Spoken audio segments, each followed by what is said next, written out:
ગાંધી બાપુ આપણા રાષ્ટ્રપિતા છે. કોણ છે? ઈ આપણા ઘરે પપ્પા હોય ને, ઈ આપણા પપ્પા હોય. આ તો આખા દેશના પપ્પા છે. કોણ છે? આખા દેશના પિતા છે ઈ. કારણ કે એને આપણને આઝાદી અપાવી હતી આઝાદી. એટલે ઈ આપણા આખા દેશના પિતા છે. જો ઈ ચરખો હલાવે છે. આ શું છે?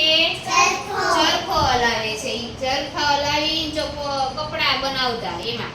કારણ કે ઈ જમાનામાં, પહેલાના જમાનામાં છે ને, કપડાનું ને એવું બધું બહુ નહોતું. અત્યારે તો આપણે હાલતા કપડા લઈને 2 મહિના થાય એટલે કપડા લઈ. પેલા એટલા બધા કપડા હતા નહીં, એટલે પોતે ખાલી છે ને ધોતી જ પહેરતા.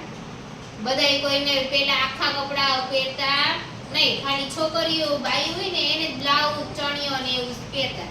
બાકી છોકરા હોય ને એને આવી રીતે ધોતી ને એવું, બંડી ને એવું પહેરવાનું આવતું.